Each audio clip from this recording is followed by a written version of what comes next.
Hello, good morning students. કેમ છો? બધા મજામાં છો અને બધા જ વ્યવસ્થિત અભ્યાસ કરી રહ્યા હશો અને રેગ્યુલર અભ્યાસ કરી રહ્યા જ હશો. યસ, બધા જ રેગ્યુલર અભ્યાસ કરતા રહેજો. યસ, અમુક છોકરાઓએ મને હોમવર્ક મોકલવાનું ચાલુ કર્યું છે, છતાંય હજુ પણ અમુક લોકોના આવવાના બાકી છે, એ લોકો મોકલાવતા નથી. સો પ્લીઝ, યસ, તમે ઘરે કરતા જ હશો, દેટ ઇઝ શ્યોર, પણ સરને પણ મોકલાવવાનું કે જેનાથી ખબર પડે કે સરને કે તમે લોકો હોમવર્ક કરો છો કે નહીં. ઓકે, ના, કઈ વાંધો નથી. હવે આપણે આગળ સંકર સંખ્યામાં એક નવી વસ્તુ આપણે જસ્ટ સ્ટાર્ટ કરી હતી. ગઈકાલે આપણે જસ્ટ પહેલા તો આર્ગન સમતલ જોયું હતું, અથવા તો સંકર સમતલ એ વસ્તુ જોયું હતું. આર્ગન સમતલ કે સંકર સમતલ કોને કહીએ આપણે? તો કે સંકર સંખ્યા z is equals to x plus iy સ્વરૂપની હોય તો આમાંથી x અને y ની આપણે ક્રમયુક્ત જોડ બનાવીએ, એટલે કે યામ બનાવીને એનું xy સમતલમાં જ્યારે આપણે નિરૂપણ કરીએ તો યસ, એ xy સમતલને આપણે આર્ગન સમતલ કહીએ. પણ અહીંયા જે બિંદુ p xy નું નિરૂપણ છે, બિંદુનું નથી, પણ સંકર સંખ્યા z બરાબર x પ્લસ iy ને સંગત આપણે ક્રમિક જોડ xy કે જ્યાં x એ એનો વાસ્તવિક ભાગ હોય સંકર સંખ્યાનો અને y એ સંકર સંખ્યાનો જે કાલ્પનિક ભાગ છે, એ રીતે લઈને આપણે એક બિંદુનું નિરૂપણ કરી શકીએ છીએ. ઓકે, નાઉ આના પરથી છે ને આપણે યસ એક સંકર સંખ્યાનું ધ્રુવીય સ્વરૂપ, એટલે કે ઇંગ્લિશમાં એને કહેવાય પોલર ફોર્મ. ઓકે, એ વસ્તુ આપણે જોવાની છે. એનું એ સ્વરૂપમાં કેવી રીતે નિરૂપણ કરી શકાય એ વસ્તુ જોઈશું. ઓકે, એના સિવાય જેટલું બુકનું આપેલું છે એના સિવાય મારે થોડુંક મારી રીતે ઉમેરવાનું છે, એ હું મારી રીતે તમને બતાવીશ કે કેવી રીતે આપણે આગળ વધી શકીએ એ વસ્તુ આપણે જોઈશું. ઓકે, ના અહીંયા આપણે જોઈએ તો યસ, ધારો કે પહેલા હું આર્ગન સમતલની જ વાત કરું છું, એમાં નિરૂપણ, એના પરથી આપણે જે સંકર સંખ્યાના ધ્રુવીય સ્વરૂપ તરફ આગળ વધીશું. ધારો કે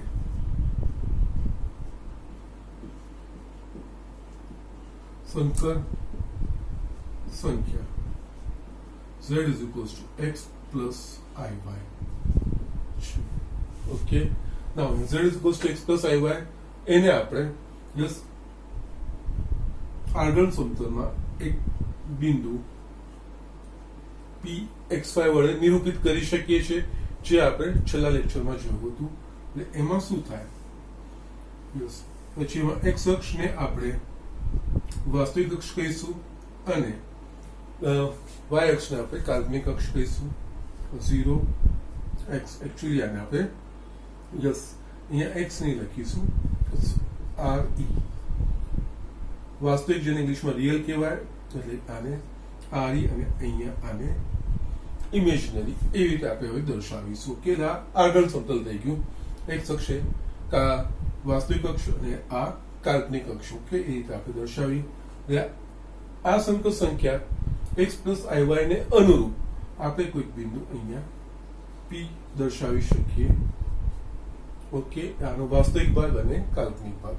હવે આપણે જાણીએ છીએ કે આ બિંદુને જો ઉગમ બિંદુ સાથે જોડીએ તો આ જસ્ટ OP જે રેખાખંડ બનશે એ બીજું કંઈ નહીં પરંતુ આ જે સંકર સંખ્યા છે એનો માનાંક દર્શાવશે, અને એ કોઈક સંખ્યા જ હશે. ઓકે, માનાંક એટલે કે કોઈ બી અનુરૂપ વાસ્તવિક સંખ્યા. ઓકે, ના, અનુરૂપ વાસ્તવિક સંખ્યા એટલે કે કોઈક સંખ્યા હશે, માનાંક તો હશે જ, પણ માનાંકનું પણ કોઈક મૂલ્ય હશે. ઓકે, ધારો કે આપણે એનું કોઈ મૂલ્ય કારણ કે અહીંયા x અને y બદલાશે એ પ્રમાણે આ લંબાઈ બદલાતી જશે, કારણ કે માનાંક બરાબર z નો માનાંક બરાબર વર્ગમૂળમાં x square plus y square છે. ઓકે, આ જે લંબાઈ હશે એ આના વર્ગમૂળ જેટલી હશે, જે યામ હશે એ આ જેમ બદલાશે x અને y નું મૂલ્ય એ પ્રમાણે માનાંકનું મૂલ્ય, એટલે આપણે અહીંયા જસ્ટ આપણે એને r ધારીએ છીએ. ઓકે, એના સિવાય બીજું અહીંયા શું છે કે આ જે રેખાખંડ બનાવ્યો દિશાયુક્ત રેખાખંડ OP એ x અક્ષની ધન દિશા સાથે ધારો કે થીટા માપનો ખૂણો બનાવે છે. ઓકે, ના અહીંયા આપણને જો આનું માનાંક આપેલું હોય અને ખૂણો એટલે x અક્ષની ધન દિશા સાથે કેટલું છે એ જે રેખાખંડ છે એ કેટલા માપનો ખૂણો બનાવેલો છે, એની લંબાઈ આપેલી હોય તો આપણે અહીંયા આ pxy ને બીજા બે માપથી બી દર્શાવી શકીએ છીએ. યસ, અહીંયા તમારે જો સમજવાનું છે, અહીંયા હવે થોડું આપણે જસ્ટ રિવર્સ રીતે વિચારીએ છીએ. અહીંયા આપણે જસ્ટ પહેલા જોઈએ તો જસ્ટ આ થોડી સમજવાની વસ્તુ છે, ધ્યાનથી આ સમજવાનું છે. સંકર સંખ્યા z is x plus iy હોય તેને આપણે આર્ગન કે સંકર સમતલમાં, એટલે કે જેમાં x અક્ષને આપણે વાસ્તવિક અક્ષ કહીએ અને આને આપણે કાલ્પનિક અક્ષ કહીએ, y અક્ષને. અહીંયા સંકર સંખ્યા z is x plus y ને x પ્લસ iy ને એક યામ pxy થી આપણે અહીંયા નિરૂપિત કરી શકીએ છીએ. એ આપણે ગઈકાલે જોયું હતું અને આર્ગન સમતલ કહેવાય. ઓકે, ના એના સિવાય જો આ બિંદુ p ને ઉગમ બિંદુ સાથે જોડીશ તો એક રેખાખંડ બનાવશે.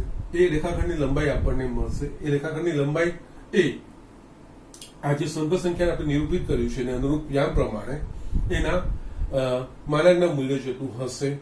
એના સિવાય આ રેખાખંડ એ એક અક્ષની ધન દિશા સાથે ધારો કે થીટા માપનો ખૂણો બનાવે છે. ઓકે, હવે જો અહીંયા મેં શું કર્યું, પહેલા અહીંયા x અને y દોરી x અને y પ્રમાણે મેં યામ લખ્યો અને યામ લખીને મેં એના પરથી મેં જસ્ટ આને મેં કનેક્ટ કર્યું અને આને એક ચોક્કસ લંબાઈ મળી અને આને કોઈ થીટા ખૂણો x અક્ષની ધન દિશા સાથે બનાવ્યો.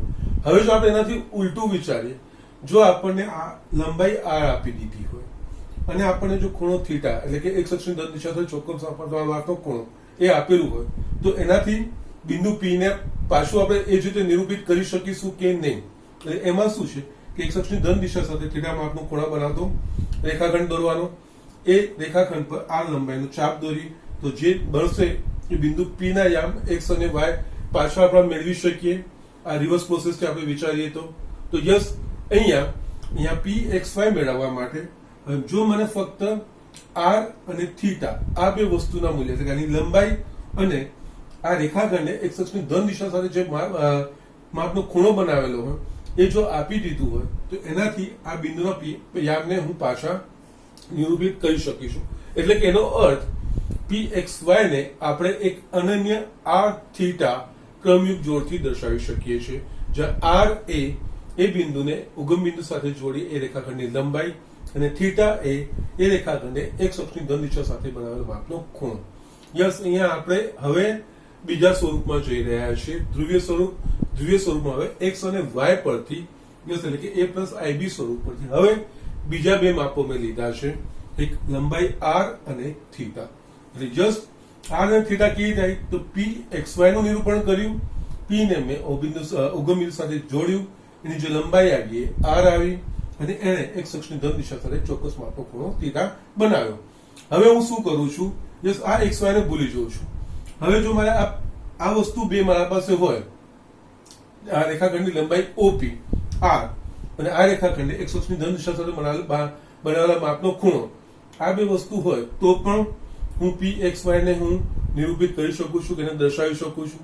તો કે યસ, એ દર્શાવી શકું છું. તો યસ, આ રીતે જે બીજી ક્રમયુક્ત જોડ બનશે r અને થીટા, જ્યાં r એ રેખાખંડની લંબાઈ અને થીટા એ રેખાખંડે x અક્ષની ધન દિશા સાથે જે માપનો ખૂણો બનાવેલો હોય એ આપણે એને થીટા કહીશું. તો આ બે વસ્તુથી બી બિંદુ pxy ને હું એક અનન્ય રીતે દર્શાવી શકું છું. ઓકે, સો જસ્ટ આ વસ્તુ છે ને આ છે ને આ ધ્રુવીય સ્વરૂપનો બેઝ થશે આના પરથી. ઓકે, આમાં પછી જે પ્રમાણે x અને y ના મૂલ્યો છે, જો બંને ધન હશે તો જસ્ટ પહેલા ચરણનું કોઈ બિંદુ હશે, જો x ઋણ હશે અને y ધન હશે એટલે કે જો એનો વાસ્તવિક ભાગ ઋણ હોય અને કાલ્પનિક ભાગ ધન હોય તો યસ, એ બીજા ચરણમાંનો કોઈ બિંદુ હશે, એને આપણે જોડીશું તો યસ, એ બી આપણને રેખાખંડની લંબાઈ અને x અક્ષની ધન દિશા સાથે ચોક્કસ માપનો ખૂણો બનાવશે. એ જ રીતે જો x ઋણ હોય ને y ઋણ એટલે કે વાસ્તવિક ભાગ બી ઋણ હોય અને કાલ્પનિક ભાગ પણ ઋણ હોય તો એને અનુરૂપ આપણે એક બિંદુ ત્રીજા ચરણમાં બતાવી શકીએ અને યસ, એને જોડીને બી x અક્ષની ધન દિશા સાથે ચોક્કસ ખૂણા માપનો એટલે કે અહીંયા દર વખતે આપણને આ રીતે જે બિંદુ હશે જે આના વાસ્તવિક ભાગ અને કાલ્પનિક ભાગ હશે અને એના ચિહ્નો હશે એના પ્રમાણે આપણને r ના મૂલ્યો મળશે અને થીટાના મૂલ્યો એક ચોક્કસ એના સાથે જોડાતા જશે. એટલે આપણે અહીંયા આ બિંદુ pxy ને બીજા યામ એટલે કે બીજી ક્રમિક જોડ r અને થીટા થી પણ અનન્ય રીતે આપણે દર્શાવી શકીએ છીએ. એટલે આ વસ્તુ હવે હું અહીંયા લખું છું. આખું જે એક્સપ્લેનેશન આપ્યું સ્ટેપ બાય સ્ટેપ આ બધી વસ્તુ લખતો જઉં છું. આપણે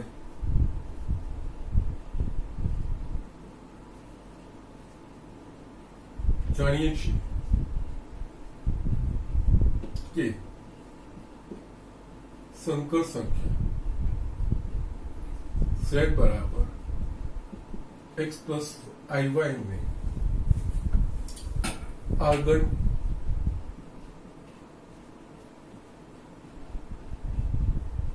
સમતલમાં અનન્ય બિંદુ p x y દ્વારા દર્શાવી શકાય છે, જે આપણે ગઈકાલે જોયું હતું. ઓકે, બસ ધારો કે બિંદુ P ને ઉગમ બિંદુ O સાથે જોડીએ તો આપણને દિશાયુક્ત રેખાખંડ OP મળે. આ જે મેં બનાવ્યું આ OP. ઓકે, ધારો કે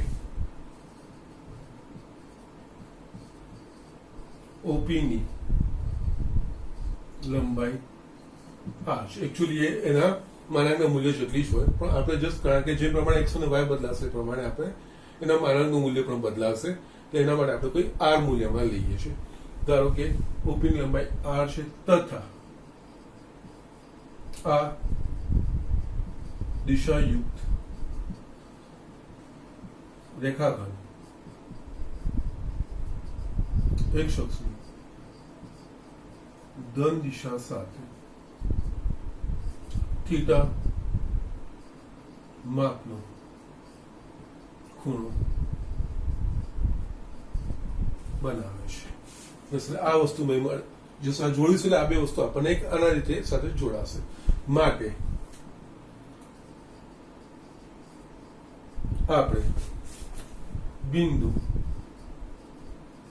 PXY ને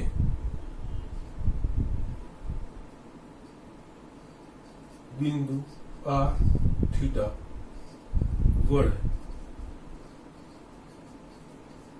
અનન્ય રીતે દર્શાવી શકીએ. કારણ કે જો આપણને આ લંબાઈ આપેલી હોય ને આ જો રેખાખંડ છે ચોક્કસ, તો આ જ બિંદુ પાછું આપણને એના પરથી મળી શકશે. એટલે આપણે આને XY વડે દર્શાવી શકીએ, અથવા તો આ રેખાખંડની લંબાઈ R અને એ રેખાખંડે એક શખ્સની ધન દિશા સાથે જે માપનો ખૂણો આપેલો છે એ થીટા, એ બે વસ્તુ આપેલી તો પણ આ વસ્તુને આપણે અનન્ય રીતે દર્શાવી શકીએ છીએ. તો યસ, આ જે R થીટામાં દર્શાવવાનું છે ને એ કહેવાય R થીટાને બિંદુ P નું ધ્રુવીય યામ કહેવામાં આવે છે. ક્રમયુક્ત જો R થીટાને બિંદુ PXY નું ધ્રુવીય બિંદુ કહેવામાં આવે છે, જ્યાં ઉગમ બિંદુ O ને આપણે ધ્રુવ કહીશું તથા x અક્ષની ધન દિશાને આદ્ય રેખા અથવા મૂળ રેખા કહીશું. ઓકે, મૂળ રેખા જેને ઇનિશિયલ રે કહેવામાં આવે. એટલે કોના સંદર્ભમાં આ ખૂણો આપણને કોના સંદર્ભનો હોય એ ખબર હોવો જોઈએ. એટલે x અક્ષની ધન દિશા કહેવાશે, એના સાથે એને આદ્ય રેખા કહીશું. એટલે એના સંદર્ભમાં આટલા માપનો ખૂણો અને આટલા માપનો જે રેખાખંડ છે એ રીતે. એટલે અહીંયા આ રીતે આપણે જસ્ટ આનું બિંદુ PXY જે આપણે આળગન સર્પલમાં બતાવ્યું એનું ધ્રુવીય સ્વરૂપ, એને બીજામાં મેં કન્વર્ટ કરી નાખ્યું. એનું ઉગમ બિંદુથી અંદર R આપેલું હોય અને એ જે રેખાખંડ બને ઉગમ બિંદુ સાથે જોડીએ અને પરિણામે એ એક શખ્સની ધન દિશા સાથે જે માપનો ખૂણો R અને થીટા આ બે વસ્તુ પણ આપેલી હોય તો પણ હું આ બિંદુનું હું અનન્ય રીતે નિરૂપણ કરી શકું છું. એટલે PXY ને અનુરૂપ આપણે R થીટાની એક ક્રમિક જોડથી બી એને એવી રીતે દર્શાવી શકીએ કે જેનાથી pxy આપણે દર્શાવી શકીએ આ સમતલ. ઓકે, એટલે આ થીટાને એનું ધ્રુવીય બિંદુ કહેવામાં આવે છે pxy નું. ઓકે, એટલે જસ્ટ આટલું સમજવાનું છે. આના પરથી આપણે જે આનું ધ્રુવીય સ્વરૂપ છે એ ધ્રુવીય સ્વરૂપ આપણે શોધીશું. ઓકે, ધ્રુવીય સ્વરૂપમાં બી અમુક શબ્દો આવશે, અમુક બારી ભાષી શબ્દો આવશે, કારણ કે કોઈ પણ નવી વસ્તુ શીખીએ તો એની સાથે મેથ્સમાં અમુક શબ્દો જોડાયેલા હોય તો એ શબ્દો આપણે સમજવા પડે. એ શબ્દોનો અર્થ શું થાય એ આપણે સમજીએ. તો અહીંયા આપણે જસ્ટ આ ધ્રુવીય સ્વરૂપ કીધું અને આ કોના સાપેક્ષ ફરે છે તો ઓના સાપેક્ષ. તો આને ધ્રુવીય સ્વરૂપ એટલા માટે કીધું કે ઓના સંદર્ભમાં આની લંબાઈ અને એક્સ અક્ષના સંદર્ભમાં એનો ખૂણો આ બે વસ્તુ આપેલી હોય તો આપણે દર્શાવી શકીએ. એટલે અહીંયા ઓને ધ્રુવ કહેવામાં આવે છે અને જે ના સંદર્ભમાં એટલે કે મૂળ રેખા, આદ્ય રેખા, એક્સ અક્ષના સાપેક્ષ આપણે આ ખૂણાની વાત કરીએ છીએ. ઓકે, આ વસ્તુ તમારા માટે અહીંયા પણ કોઈ બિંદુ હશે ને qxy, જો તમે એને જોડશો ને તો યસ એની પણ એક ચોક્કસ લંબાઈ મળશે અને એક ખૂણો એક ચોક્કસ બનાવશે. અહીંયા 90 ની ઉપર બનાવશે, અહીંયા 90 ની નીચે બનાવશે.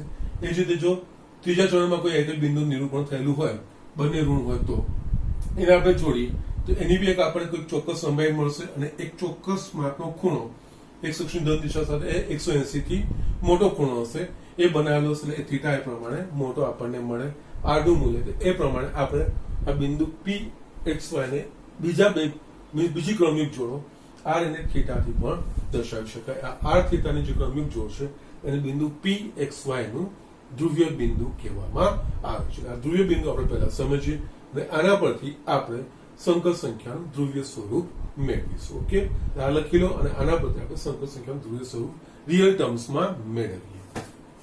યસ સ્ટુડન્ટ, આપણે સંકર સંખ્યાના ધ્રુવીય સ્વરૂપ પર કેવી રીતે આપણે દર્શાવીએ એ વસ્તુ જોઈએ. એટલે અગેન પાછું અહીંયા આપણે ધારો સંકર સંખ્યા આપણે ધારવાની કે z x plus iy. Okay, તો યસ આને અનુરૂપ આપણને કોઈ આગળ સમતલ બાંધુ બિંદુ અને બિંદુ pxy મળે.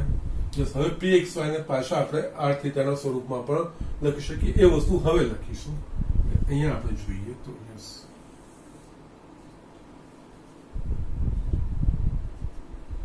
ઓ યસ આ વાસ્તવિક અક્ષ, આ કાલ્પનિક અક્ષ. યસ, અહીંયા p xy થશે. યસ, એને હું ઉગમ બિંદુ સાથે જોડું છું. ધારો કે યસ આની કોઈ લંબાઈ આ અહીંયા બીજું કંઈ નહીં થાય પરંતુ માનાંકમાં z ના માનાંકનું મૂલ્ય થશે. અહીંયા હું લખું છું આ ધારો કે થીટા માપનો ખૂણો બનાવે છે. ઓકે, એ વસ્તુ આપણે જોઈ લીધી. ના, હવે આપણે અહીંયા જોઈએ તો આના p પરથી છે ને x અક્ષ પર હું લંબ દોરું છું. આપણને ખબર છે બિંદુ pxy છે, આનો x યામ કહેવાય અને y યામ. આના પરથી લંબ દોરું તો આ x યામ x દશા અને હું એમ લખું. pm એ x યામ થશે અને આના પરથી લંબ દોરું તો આ y યામ આવે અને એ જ આ વસ્તુ થાય એટલે આ થાય y. યસ, કારણ કે અહીંયાથી હું y અક્ષ પર લંબ દોરીશ તો આ જે લંબાઈ છે ને y યામ જેટલી એટલે y અને આ બંને સમાન છે કે આ પણ y થશે. હવે અહીંયા આપણે જોઈએ તો કે આકૃતિ પરથી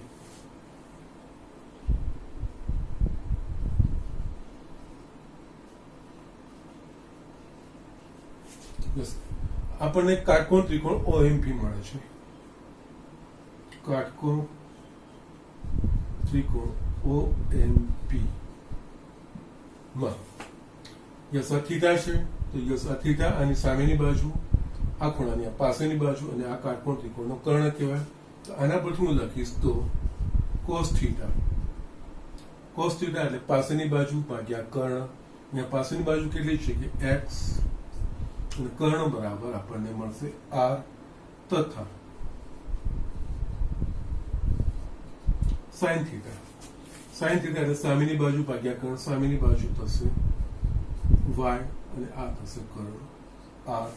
માટે આના પરથી r ને આ બાજુ લઈ જાઓ તો x બરાબર r cos થીટા તથા એ જ રીતે અહીંયા y બરાબર r sin થીટા. એટલે x ની જગ્યાએ આપણને જો r અને થીટા આપેલું હોય તો x બરાબર r cos થીટા અને y બરાબર r sin થીટા. માટે z is equals to x plus i Y.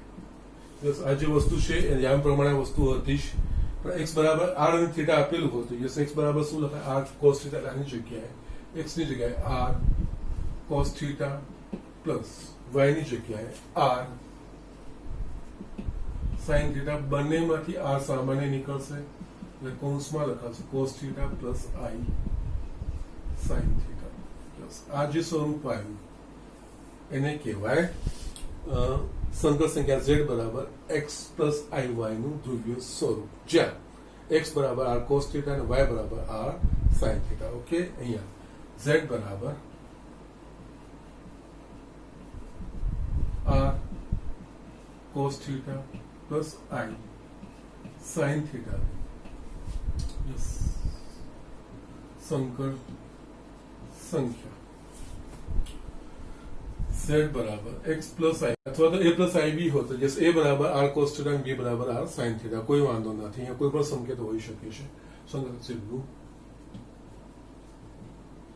ધ્રુવીય સ્વરૂપ કહેવામાં આવે છે, જ્યાં r બરાબર બીજું કઈ નહીં z નો માનાંક, that is વર્ગમૂળમાં x square plus y square તથા થીટાને સંકર સંખ્યા z નો કોણાંક, જેને ઇંગ્લિશમાં આર્ગ્યુમેન્ટ અથવા તો એમ્પ્લિટ્યુડ કહેવામાં આવે છે, તથા તેને સંકેતમાં આર્ગ્યુમેન્ટ ઓફ z દ્વારા દર્શાવવામાં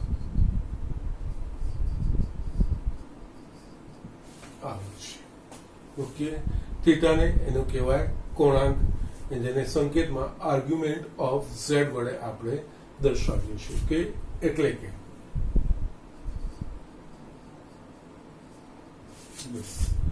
z બરાબર x પ્લસ આઈ વાય, એનો મતલબ ધ્રુવીય સ્વરૂપમાં x બરાબર r cos theta plus r sin theta, જ્યાં r બરાબર યસ જે r છે એ એના માનાંકનું મૂલ્ય થશે, and theta is equals to argument of z. આ રીતે આપણે દર્શાવવાનું છે. યસ, આનો આપણે ઉપયોગ કરવાનો છે. આપણે સંકર સંખ્યા આપેલી એને આપણે ધ્રુવીય સ્વરૂપમાં કેવી રીતે કરી શકીએ છીએ. એકચ્યુઅલી ધ્રુવીય સ્વરૂપમાં લખવાનું રીઝન શું છે? તો ધ્રુવીય સ્વરૂપમાં લખીને સંકર સંખ્યાઓના ગુણાકાર કે ભાગાકાર હોય ને, તો ધ્રુવીય સ્વરૂપથી બહુ જ સરળતાથી આપણે એને વસ્તુને કરી શકીએ છીએ. ઓકે, એકચ્યુઅલી એ આપણા સ્કોપમાં નથી, આપણી ચોપડીના સ્કોપમાં નથી, પરંતુ એના માટે પણ બહુ જ એક સરળ રીત છે, જે તમે આગળ જઈને એન્જિનિયરિંગમાં પણ ભણશો અને જસ્ટ JEE બી એનો ઉપયોગ થઈ શકે છે. અહીંયા જે છે ને આપણે cos theta plus i sin theta છે ને, એને સંકેતમાં e raise to i theta વડે દર્શાવવામાં આવે છે, જેને કહેવામાં આવે છે યુલર સ્વરૂપ કહેવામાં આવે છે. જસ્ટ એવું લખું છું અહીંયા, એ તમારી ઇન્ફોર્મેશન માટે લખું છું. અને અહીંયા અમુક જો કોઈ કોમ્પ્લિકેટેડ દાખલા હોય ને, જો એને ગણતરીઓ કોમ્પ્લિકેટેડ થતી હોય, સંકર સંખ્યાનો ગુણાકાર અને ભાગાકાર હોય, ત્યારે આ સ્વરૂપમાં દર્શાવીને એને આપણે બહુ સરળ રૂપમાં ગણતરીઓમાં ફેરફાર કરી શકીએ છીએ. કઈ રીતે? જસ્ટ આ વસ્તુ, આને હું હજુ બીજો એક સંકેત કેવી દર્શાવું છું. સંકર સંખ્યાના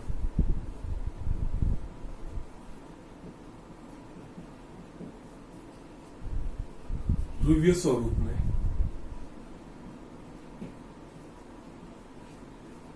બીજી રીતે પણ દર્શાવી શકાય છે. z ઇઝ ઇક્વલ ટુ આપણે r cos theta plus i sin theta, આની જગ્યાએ છે ને r into e raise to i theta, જ્યાં e raise to i theta બરાબર cos theta plus i sine theta એ રીતે આપણે લખીશું અને યુલર સ્વરૂપ કહેવામાં આવે છે, યુલરનું સ્વરૂપ. ઓકે, જસ્ટ ઇન્ફોર્મેશન માટે મેં તમને લખ્યું છે. આની જગ્યા છે ને ઈ રેસ ટુ આઈ થીટા છે, એની જગ્યાએ ઈ રેસ ટુ માઇનસ આઈ થીટા હોય ને તો એ લખાય કોસ થીટા માઇનસ આઈ સાઇન થીટા એ રીતે લખાય. જસ્ટ થીટાની જગ્યાએ માઇનસ થીટા મૂકવાનું. કોસ ઓફ માઇનસ થીટા આપણા પાસે કોસ થીટા થઈ જશે, તો સાઇન ઓફ માઇનસ થીટા બરાબર માઇનસ સાઇન થીટા થશે. એ રીતે પણ આપણે એને દર્શાવી શકીએ છીએ. જ્યારે આપણે સંકર સંખ્યાને આ રીતે R into E raise to I થીટાના સ્વરૂપમાં દર્શાવીશું ને તો એના ગુણાકાર ભાગાકાર એ બહુ જ સરળ થઈ જાય. ત્યાં આપણે એકદમ ઝડપથી એ વસ્તુનો આપણે જવાબ લાવી શકીએ. આ બધી વસ્તુ તમને આગળ જતા જસ્ટ કોલેજમાં ભણશો ત્યારે બી આવશે. અને યસ, આ રીતનું જો થોડું કમાન્ડ બી હશે ને કે આ રીતે દર્શાવાય તો JEE તમને એ હેલ્પફુલ પણ થશે કે આ વસ્તુનો કેવી રીતે ઉપયોગ થાય છે. અહીંયા એકાદ દાખલામાં તમને હું આ વસ્તુનું જસ્ટ જે ચોપડીની દ્રષ્ટિએ અઘરો છે આ રીતે હું તમને એકદમ સરળ કરીને તમને બતાવીશ કે કેવી રીતે થાય છે. ઓકે, સો આટલી વસ્તુઓ છે. હવે અહીંયા છે ને આ બધી વસ્તુઓમાં આપણે જસ્ટ ધ્રુવીય સ્વરૂપ જોઈએ ને તો ધ્રુવીય સ્વરૂપમાં આપણા પાસે આર તો આપણને જો x પ્લસ આઈ વાય સ્વરૂપ હોય અને એનામાંથી ધ્રુવીય સ્વરૂપ લાવવું હોય તો આપણને એટલી વસ્તુ ખબર છે કે આપણે છે ને આર તો સરળતાથી આવી જશે, કારણ કે આર એ બીજું કઈ નહીં આનો માનાંક છે. પણ થીટા, આ થીટા કેવી રીતે લાવવાનો એ વસ્તુ શું છે એ આપણે સમજીએ. અહીંયા કોણાંક પર આપણે થોડું ધ્યાન કેન્દ્રિત કરવું પડશે, કારણ કે ધ્રુવીય સ્વરૂપમાં બે વસ્તુ આવે છે, આર અને થીટા. આર એ બીજું કઈ નથી, આપેલ સંકર સંખ્યાનું માનાંક છે. એટલે એ તો જસ્ટ સીધો આપણે માનાંક શોધીને આર તો આવી જ જશે, એમાં કોઈ જ પ્રોબ્લેમ નથી. પરંતુ આ કોણાંક થીટા એટલે કે જસ્ટ XY આપેલું એના પર થીટા કેવી રીતે શોધવાનું એના માટે થોડું આપણે સમજવું પડશે. એટલે જસ્ટ કોણાંક પર આપણે થોડું વધારે ધ્યાન આપીએ. અને જે કોણાંક શોધવાની રીત છે હું મારી રીતે, જે તમારી બુકમાં નથી આપેલી, એ હું એડિશનલ બતાવીશ. અને જે કોણાંક છે થીટા બે રીતે ખૂણો આપણે દર્શાવી શકીશું. અને આમાં કયો ખૂણો આપણે સ્વીકાર્યો છે, કયા માપપદ્ધતિ સ્વીકારી છે એ આપણે સમજવાનું છે.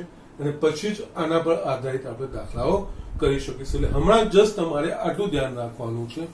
જો z = x + iy સ્વરૂપ હોય તો એને આપણે ધ્રુવીય સ્વરૂપમાં એટલે કે બીજા બે ક્રમિક જોડ r અને થીટાના સ્વરૂપમાં આપણે દર્શાવી શકીએ, જ્યાં r એ આનો માનાંક હોય અને થીટા એ આ બિંદુનું હું યામ સમતલમાં એટલે કે આર્ગણ સમતલમાં નિરૂપણ કરું અને ઉગમ બિંદુ સાથે જે જોડું અને જે રેખાખંડ બન્યો અને એ રેખાખંડે x અક્ષની ધન દિશા સાથે જે માપનો ખૂણો બનાવ્યો એને હું થીટા તરીકે સ્વીકારીશ. એટલે અહીંયા થીટા આર તો આવી જશે, આપણને આર નો કોઈ જ પ્રોબ્લેમ નથી. અને આ રીતે દર્શાવવું તો આપણને થીટાનું મૂલ્ય કેવી રીતે મેળવવાનું એના વિશે આપણે થોડું વિચારવાનું છે. એટલે જસ્ટ એના માટે એક કેવી રીતે શોધાય આ બધી વસ્તુ હું તમને અહીંયા બતાવું છું. ઓકે, તો જસ્ટ આ વસ્તુ આ ઝડપથી લખી લો. નેક્સ્ટ હું તમને કોણાંક જે થીટા છે એના માટેનું થોડું હું તમને બતાવું છું કે કેવી રીતે કરવાનું. યસ, અહીંયા આપણે હું હેડિંગ જ આપું છું, સંકર સંખ્યાનો પૂર્ણાંક, અને એના પર જ આપણે કેન્દ્રિત કરીએ. સંકર સંખ્યાનો પૂર્ણાંક.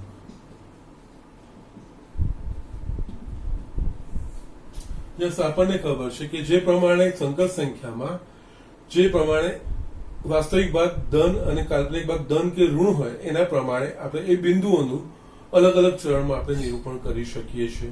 ઓકે, એટલે અહીંયા આપણે જસ્ટ જોઈએ તો યસ, z બરાબર x + iy હોય, આ કોઈ સંકર સંખ્યા હોય. ઓકે, તો આને અનુરૂપ બિંદુઓ જો x > 0 અને y > 0 હોય તો અહીંયા હું 4 ફિગર દોરું છું. યસ, આ ઇમેજનરી અને આ રિયલ એક્સિસ, આ ઉગમ બિંદુ. યસ, અહીંયા છે ને સિચ્યુએશન હું લખું છું. યસ, ફર્સ્ટ આ x > 0 અને y > 0, એટલે કે એનો વાસ્તવિક ભાગ પણ ધન અને કાલ્પનિક ભાગ પણ ધન. x ધન y ધન કયું ચરણ? પહેલું ચરણ. એટલે અહીંયા આ બિંદુ આ રીતે દર્શાવી છે કે p x y. આને જો ઉગમ બિંદુ સાથે જોડીશ તો યસ, આ થીટા માપનો ખૂણો બનશે. યસ, અહીંયા થીટા કેવો હશે તો કે યસ, આ 0 ખૂણો કહેવાય ને આ π/2 કહેવાય. અહીંયા 0 θ π/2 મળશે. એટલે કે કોણાંક 0 થી π/2 ની વચ્ચે મળશે. અહીંયા જસ્ટ બીજી સિચ્યુએશન અહીંયા બતાવું તો x less than 0 y greater than 0 એટલે કે એનો વાસ્તવિક ભાગ ઋણ અને કાલ્પનિક ભાગ ધન. તો યસ એને અનુરૂપ જે બિંદુ છે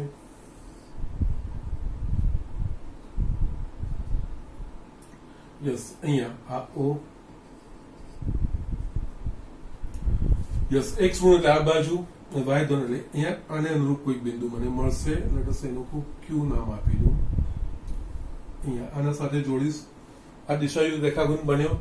એક અક્ષની ધન દિશા સાથે કેવો ખૂણો થશે? આ માપનો ખૂણો થશે જે થીટા કહેવાશે.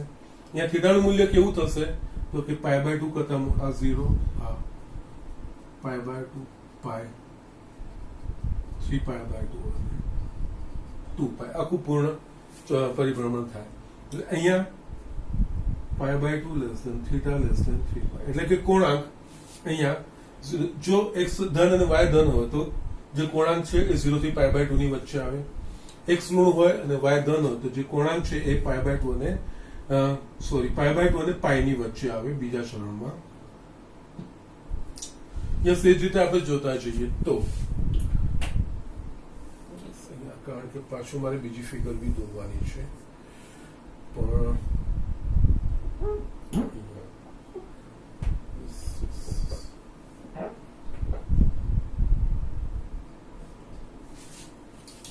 ચલો અહીંયા દોરું છું. Third x less than 0 y less than 0 એટલે કે વાસ્તવિક ભાગ બી ઋણ કાલ્પનિક ભાગ પણ ઋણ બંને x અને y બંને ઋણ એ ત્રીજું ચરણ કહેવાય. એટલે જસ આ વખતે આપણને જે બિંદુ મળશે એ ત્રીજા ચરણમાં કોઈ બિંદુ PQ એને કોઈ નામ આ આપું છું.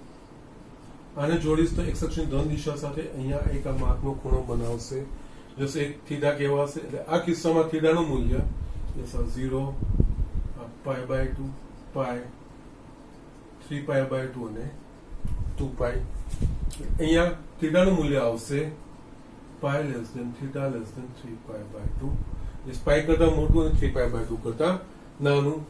જો ચોથું હશે યસ x ગ્રેટર ધેન 0 અને y લેસ ધેન 0 એટલે x ધન વાસ્તવિક ભાગ ધન હોય અને કાલ્પનિક ભાગ ઋણ હોય તો યસ x ધન અને y ઋણ એ ચોથું ચરણ આવે. એટલે આને અનુરૂપ બિંદુ મને ચોથા ચરણમાં મળશે.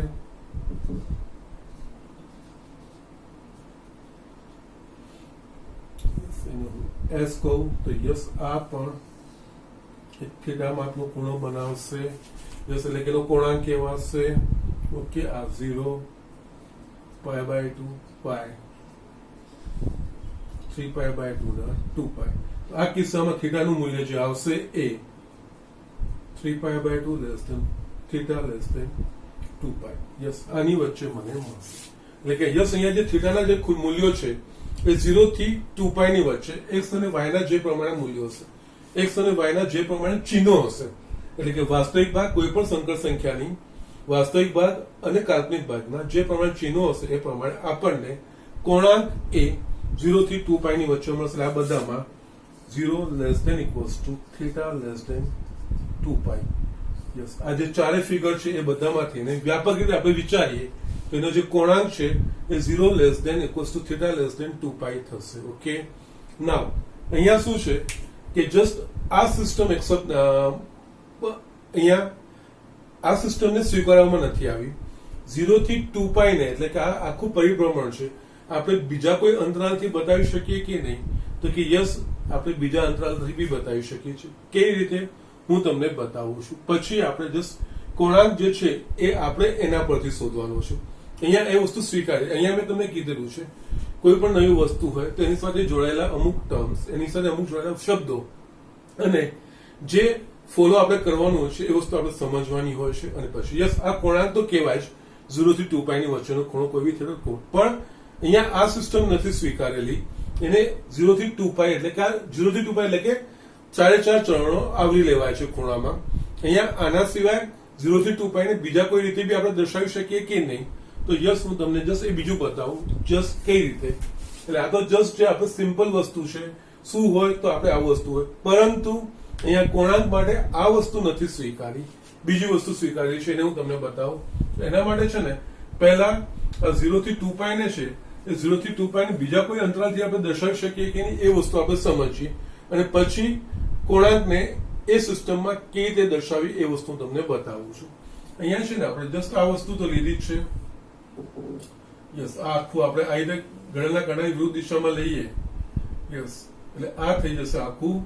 યસ, અને થીટા કે 0 less than equals to theta less than 2π. Okay, એટલે આમાં મેઇન વસ્તુ શું આવી? અહીંયા આપણે એક્સ વાય લખીએ, કોઈ પ્રોબ્લેમ નથી. અહીંયા મેઇન વસ્તુ શું આવી કે 4 ચરણો. હવે બીજા કોઈ સિસ્ટમથી હું 4 ચરણો જોડી શકું કે નહીં? તો જસ્ટ એના માટે હું અહીંયા બીજી વસ્તુ બતાવું છું. અહીંયા મેઇન ઇન્ટેન્શન શું હોવો જોઈએ કે 4 ચરણો આવૃત થવા જ જોઈએ. હવે છે ને આપણને ખબર છે અહીંયા આમાં શું થાય, આ 0 છે, આ π/2 છે, આ પાય, આ ખૂણો 3π/2 ના 2π, આવું આપણે સમજીએ. ઓકે, હવે આપણને ખબર છે અને જે આપણે ત્રિકોણમિતિમાં ભણ્યા છે ત્રિકોણમિતિનો ઉપયોગ કેવી રીતે થાય તે વસ્તુ આપણે સમજવાની છે. જો ગણેલા કાંટાની દિશામાં જઈએ તો આપણને ઋણ ખૂણો મળે અને ગણેલા કાંટાની વિરુદ્ધ દિશામાં જઈએ તો આપણને ધન ખૂણો મળે. તો અહીંયા શું થાય, અને આમાં 0 થી 2π માં 4 ચરણો આવૃત થઈ ગયા. એટલે અહીંયા હું શું કરું છું, આ 0 છે, ગણેલા કાંટાની વિરુદ્ધ દિશામાં જઉં છું તો યસ, એટલે અહીંયા હું પાઈ જેટલું ફરું છું અને એ જ વસ્તુ પાછા આના સંદર્ભથી ગણેલા કાંટાની દિશામાં ફરું છું આટલું. તો કેટલું ફરું છું? -π. ઓકે, એટલે આમ જોઈએ તો 0 થી અહીંયા સુધી આવું તો આ થશે -π અને અહીંયાથી આ બાજુ આવતો આ પાઈ. તો અહીંયા હું હવે આમાં પણ 4 અંતરાલો આવી ગયા, 4 ચરણ આવી ગયા. જસ્ટ સમજો, અહીંયા પહેલા મેં x અને y થી મેં દર્શાવી દીધું છે, કોઈ પ્રોબ્લેમ નથી. ગણેલા કાંટાની વિરુદ્ધ દિશામાં જોઈએ એટલે ધન ખૂણો. અહીંયા જે એનો કોણાંક છે એ 0 થી 2π ની વચ્ચેનું કોઈ પણ મૂલ્ય આવી શકે, એટલે કે 4 ચરણમાં. કારણ કે જે પ્રમાણે આના ચિહ્નો હશે અને વાસ્તવિક ભાગના અને કાલ્પનિક ભાગના એ પ્રમાણે અલગ અલગ ચરણમાં બિંદુઓ આવશે ને એ પ્રમાણે આપણને અલગ અલગ કોણાંકો મળશે, અલગ અલગ થીટાઓ મળશે. આ થીટાઓનું મૂલ્ય 0 થી 2π ની વચ્ચેનું હશે. પરંતુ આપણે અહીંયા જે રૂઢિ સ્વીકારી છે એ રૂઢિ આ રીતની નથી સ્વીકારી કોણાંક માટે, બીજી સ્વીકારી છે. એટલે આને અનુરૂપ બીજું કોઈ એનો અંતરાલમાં આપણે જે અંતરાલ કીધો અહીંયા, આ અંતરાલને આપણે બીજા કોઈ સ્વરૂપે દર્શાવી શકીએ કે નહીં? તો યસ, અહીંયા મેઇન ઉદ્દેશ્ય શું હતો કે આમાં 4 ચરણો આવી જાય છે 0 થી 2π માં. આમાં આ 4 ચરણ સમાઈ જાય અને ખૂણાઓને આપણે બીજા કોઈ રીતે દર્શાવી શકીએ એવો કોઈ અંતરાલ છે કે નહીં આપણે અહીંયા વિચારીએ તો આપણને ખબર છે ગણેલા કાંટાની વિરુદ્ધ દિશામાં જઈએ તો ધન ખૂણો અને ગણેલા કાંટાની દિશામાં જઈએ તો ઋણ ખૂણો. અહીંયાથી હું આટલું જ ગણેલા કાંટાની વિરુદ્ધ દિશામાં પરિભ્રમણ કરું તો પાઈ, અહીંયાથી આટલું પરિભ્રમણ કરું તો 0 થી -π. તો અહીંયા આમાં પણ 4 એના જે ચરણો છે એ આવૃત થઈ ગયા. એટલે અહીંયા જે બી ખૂણા અહીંયા હશે એ ખૂણાને આપણે આ રીતે પણ દર્શાવી શકીશું. તો અહીંયા શું થશે? -π to 0, 0 to π. એટલે -π to 0 એટલે એનો અર્થ કે જ્યારે બિંદુ ત્રીજા કે ચોથા ચરણમાં હોય તો એનો ખૂણો x અક્ષની દિશામાં આપણે એટલે કે x અક્ષની ધન દિશાથી ગણેલા કાંટાની દિશામાં માપવાનો અને જો બિંદુઓ પહેલા અને બીજા ચરણમાં હોય તો એના માટે જે ખૂણો છે એ ગણેલા કાંટાની વિરુદ્ધ x અક્ષની ધન દિશાથી ગણેલા કાંટાની વિરુદ્ધ દિશામાં જોવાનું. એટલે કે અહીંયા પહેલું અને બીજું ચરણ આપણે 0 થી π થી કવર કરવાનું, ત્રીજું અને ચોથું ચરણ -π થી 0. એટલે આનો અર્થ એ થશે અહીંયા -π. આમ જોઈએ તો ઘટતું જાય છે, આમ એટલે વધતું -π થી 0, 0 થી π. એટલે અહીંયા આ બંને વસ્તુ સમાન છે. આમાં પણ આ થીટા થયો, આ પણ થીટા થયો, પણ અહીંયા થીટાનું મૂલ્ય થશે -π less than theta less than equals to π. Yes, again આ વસ્તુ તમને સમજાવું છું અમે કેવી રીતે કર્યું. અહીંયા જે પહેલી વસ્તુ છે અને આપણે આ સિસ્ટમ લેવાની છે. યસ, એના માટે મેં આ વસ્તુ અહીંયા લખી છે. અહીંયા આ સિસ્ટમ આપણે વાપરવાની છે. 4 ચરણો આમાં 0 થી 2π વડે થાય છે, પણ અહીંયા 0 થી 2π વાળી રૂઢિ સ્વીકારેલી નથી. અહીંયા -π થી π વાળી રૂઢિ સ્વીકારેલી છે. અને -π થી π એ બીજું કે જે રીતે 0 થી 2π માં 4 ચરણ આવૃત થઈ જાય છે ને એ રીતે -π થી π માં પણ 4 ચરણો આઉટ થઈ જશે. તેમાં બીજું કંઈ જ નથી.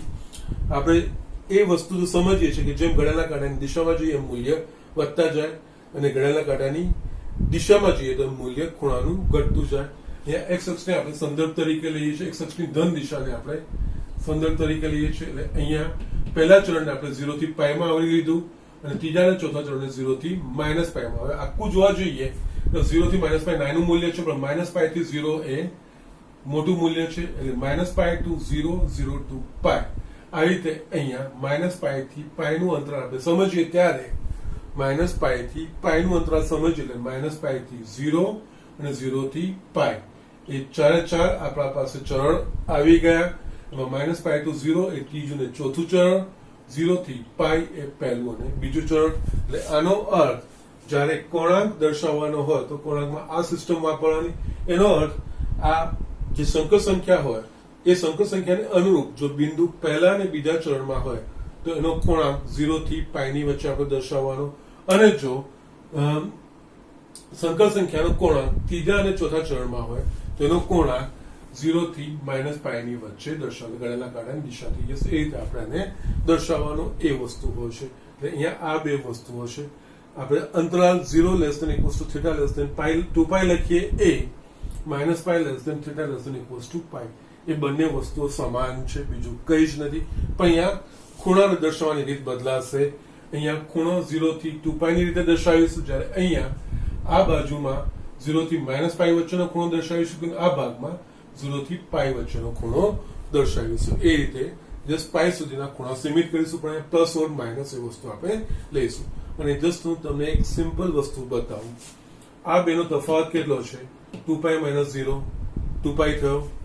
આ બેનો તફાવત કરશો પાઈ માઇનસ માઇનસ પાઈ 2 પાઈ થઈ ગયો. એટલે આ બી અંતરાલ 2 પાઈ જ છે. યસ, આ સિમ્પલ વસ્તુ તમારે સમજવાની છે. આ અંતરાલની લંબાઈ કહેવાય. આપણે જોયું છે જ્યારે પહેલા ચેપ્ટરમાં યસ વાસ્તવિક સંખ્યાના ગણના ઉપગણ તરીકે અંતરાલ, ત્યારે એ અને બી, એ માઇનસ બી એ અંતરાલની લંબાઈ કહેવાય. અહીંયા આપણે જોઈશું આ બેનો તફાવત પણ 2 પાઈ થાય છે, આ બેનો બી 2 પાઈ થાય છે. આમાં 2 પાઈ ખૂણાઓ આવૃત થઈ જાય છે, ફક્ત ખૂણા દર્શાવવાની રીત બદલાય છે. ઓકે, એટલે અહીંયા આપણે આ વસ્તુ સમજવાની છે. યસ, આના પ્રમાણે હું તમને બતાવું બી છું કઈ રીતે એ વસ્તુ હું તમને બતાવું છું. ઓકે, સો જસ્ટ રાઇટ ડાઉન આટલી વસ્તુઓ લખી નાખો. આ જસ્ટ તમારી સમજ પૂરતા છે. આપણે કોણાંક માટે આ સિસ્ટમ નથી વાપરવાની, એટલે કે આ પ્રમાણે સિસ્ટમ નથી વાપરવાની. આને અનુરૂપ આપણે બીજું અંતરાલ મળે છે, એ માઇનસ પાઈ ટુ પાઈનું અંતરાલ મળે છે. એ પ્રમાણેના કોણાંકની સિસ્ટમ આપણે સ્વીકારવાની છે. એના પ્રમાણે કોણાંક કેવી રીતે થશે એ વસ્તુ તમને બતાવું છું. ઓકે, સો જસ્ટ આ વસ્તુ લખી લો, એ વસ્તુ તમને સમજાવું છું. યસ સ્ટુડન્ટ્સ, અહીંયા સંકર સંખ્યાના કોણાંક એમાં આ વસ્તુ મેં રાખી છે. અહીંયા હવે જસ્ટ એક્સપ્લેનેશન લખીને આપણે જે કોણાંક માટે સિસ્ટમ વાપરવાની છે એ સંકર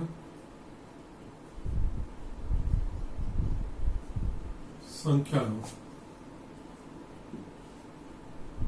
કોણાંક 0 less than equals to theta less than 2 pi હોય, પરંતુ આપણે અંતરાલ 0 less than equals to theta less than 2 pi ને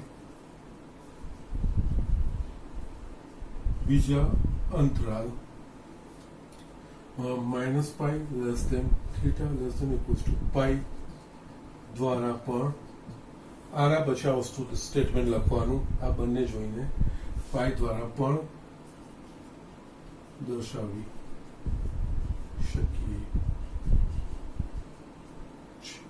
ઓકે, ના અહીંયા આપણે જસ્ટ જે સંકર સંખ્યા લીધી છે એ જ વસ્તુ આપણે z is equals to x plus iy આપણે સમજવાનું છે. હવે અહીંયા આના પ્રમાણે જો મારે દર્શાવવું હશે તો પહેલો x greater than 0, y greater than 0, એટલે કે એનો વાસ્તવિક ભાગ બી ધન. હવે આપણે આના પ્રમાણે દર્શાવવાનું હોય તો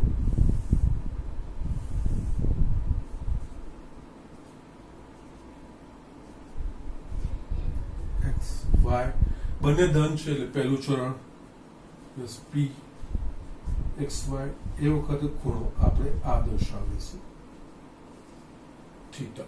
ઓકે, ના બીજી શક્યતા x less than 0, y greater than 0 એટલે કે એનો વાસ્તવિક ભાગ ઋણ, કાલ્પનિક ભાગ ધન, એટલે બીજું ચરણ.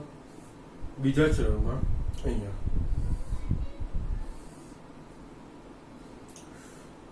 0 x y અહીંયા ક્યુ બિંદુથી આને દર્શાવીશું. એ વખતે ખૂણો આપણે લેવાનો થીટા. આ બંને કિસ્સામાં ખૂણો જે છે 0 થી π ની વચ્ચે. ઓકે, અને થર્ડ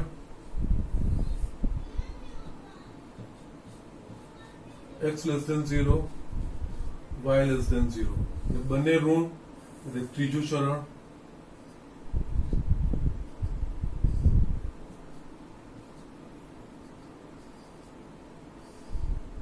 ત્રીજું ચરણ આવી ગયું ને. તો હવે ખૂણો કઈ રીતે? આ બાજુ, અને ઋણ ખૂણો 0 થી -π ની વચ્ચે. યસ, આ બંને કિસ્સામાં 0 π/2 π 0 π/2 π એ રીતે આવશે. જ્યારે આમાં 0 -π/2 -π. ઓકે, ના એ જ રીતે ચોથું ચરણ હશે x greater than 0, y less than 0. Okay, એટલે આ ચોથા ચરણનું આપણને આવશે s. આ વખતે ખૂણો મળશે થીટા. ઓકે, -π/2 હવે જો અહીંયા લખું, આ કિસ્સામાં જે થીટા છે એ 0 less than theta less than equals to theta less than π/2 થશે. આ કિસ્સામાં થશે π/2 less than theta less than or equals to π થશે. આ કિસ્સામાં જો થશે તો -π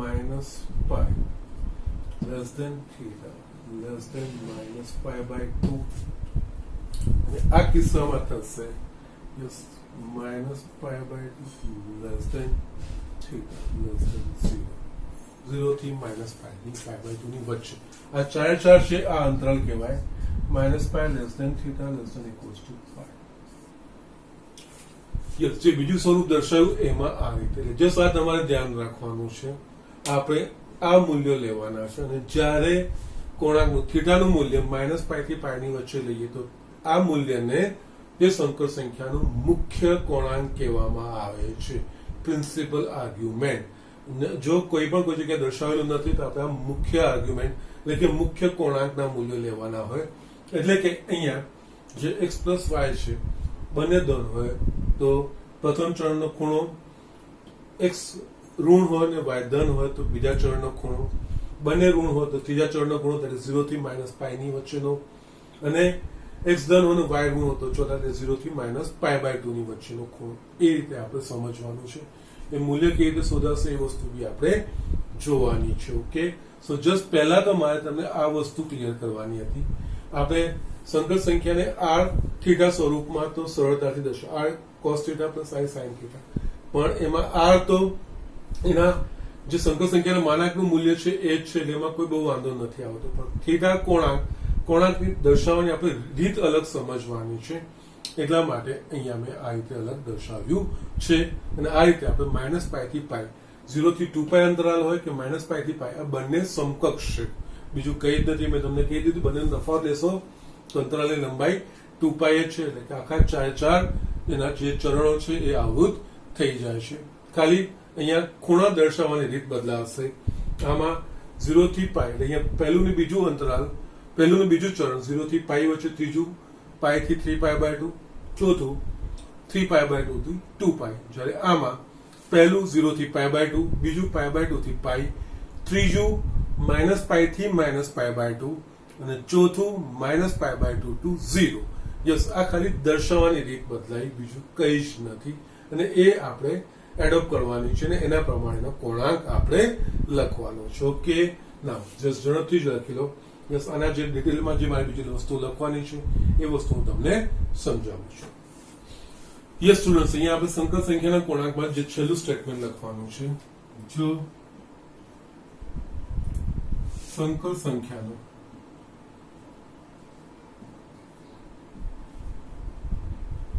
કોણાંક minus pi less than theta less than equals to pi અંતરાલમાં હોય તો તેને સંકર સંખ્યાનો મુખ્ય કોણાંક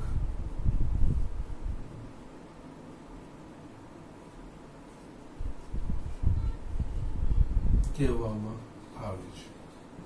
ઓકે, મુખ્ય કોણાંકને ઇંગ્લિશમાં પ્રિન્સિપલ આર્ગ્યુમેન્ટ આપણે કહેતા હોઈએ છીએ. ઓકે, બસ છેલ્લે એટલે બસ છેલ્લું જે સ્ટેટમેન્ટ આટલું બધું આપણે જે જોઈ લીધું એના પ્રમાણે આપણે જો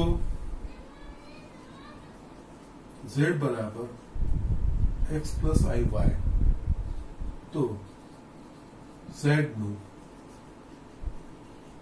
ધ્રુવીય સ્વરૂપ z બરાબર r કૌંસમાં cos theta plus I sin theta જ્યાં r બરાબર આ સંકર સંખ્યાનો માનાંક that is વર્ગમૂળમાં x square plus y square અને થીટા છે એને કહેવાય આર્ગ્યુમેન્ટ ઓફ z અને અહીંયા minus pi less than theta less than equals to pi. થીટાનું મૂલ્ય માઇનસ પાઈ અને પાઈની વચ્ચે એવું આપણે લેવાનું છે. ઓકે, ના હવે જે સંકર સંખ્યા આપેલી હોય, ઓકે, અહીંયા x પ્લસ iy સ્વરૂપ આપેલું હોય એના પરથી ધ્રુવીય સ્વરૂપ કેવી રીતે મેળવવાનું એ જસ્ટ સમજાવતા પહેલા અહીંયા જસ્ટ મારે બીજી એક વસ્તુ બતાવવાની છે જે તમારી બુકમાં નથી, કારણ કે બધી અલગ અલગ સિચ્યુએશન મારે તમને બતાવવાની છે. x અને y અને થીટા કેવી રીતે શોધાશે એ વસ્તુ મારે સમજાવવાની છે. એ સમજાવતા પહેલા જસ્ટ મારે તમને એમાં થોડો સમય પણ લાગશે, એટલે એ વસ્તુ હું શું કરું છું નેક્સ્ટ લેક્ચર પર લઈ જઉં છું. એટલે હમણાં જસ્ટ તમે આ વસ્તુ સમજો. જે સંકર સંખ્યા છે, સંકર સંખ્યાનું આર્ગણ સમતલમાં નિરૂપણ પરથી આપણે એટલે કે y મીન્સ યામ પ્રમાણના નિરૂપણ એના પરથી આપણે r થીટા સ્વરૂપનું નિરૂપણ જોયું. r થીટાના સ્વરૂપના નિરૂપણમાં પણ આપણે એ વસ્તુ જોયું કે r એ તો માનાંક છે એનો વાંધો નથી, પણ થીટા એ કોણાંક છે. કોણાંક બી જે છે એ આપણે અલગ રીતે લેવાનો છે, જસ્ટ 0 થી 2 પાઈ ની વચ્ચે નહીં, પરંતુ આની જો બીજો અંતરાલ છે માઇનસ પાઈ થી પાઈ જે 0 થી 2 પાઈ જ દર્શાવે છે, પણ એ રીતે આપણે લેવાનું છે. જસ્ટ આ વસ્તુ થોડી અન્ડરસ્ટેન્ડિંગ કેળવો. નેક્સ્ટ લેક્ચરમાં જસ્ટ મારી રીતે હજુ પણ હું એક બીજી વસ્તુ બતાવીને પછી જ હું જે તમારી બુકમાં નથી આપેલી મારે તમને એ વ્યાપક રીતે તૈયાર કરવાના છે અને એ બધું તમને કોમ્પિટિટિવ એક્ઝામમાં કામ લાગે એવું છે. થોડું હું એ ડિટેલમાં મારી રીતે દર્શાવી સમજાવીને પછી જ હું નેક્સ્ટ આના હું એક્ઝામ્પલ બતાવીશ. ડાયરેક્ટ હું એક્ઝામ્પલ તરફ હું તમને નહીં લઈ જાઉં. ઓકે, સો જસ્ટ આ વસ્તુ સમજી લો. આટલું ધ્રુવીય સ્વરૂપમાં છે, ઇમ્પોર્ટન્ટ પાર્ટ છે, કોમ્પિટિટિવ એક્ઝામના દ્રષ્ટિએ ખૂબ જ મહત્વનું આ પાર્ટ છે. એટલે જસ્ટ સમજી લેજો. જસ્ટ કોઈ ડાઉટ લાગે તો મને પૂછજો. બાકી આપણે નેક્સ્ટ લેક્ચરમાં મળીએ.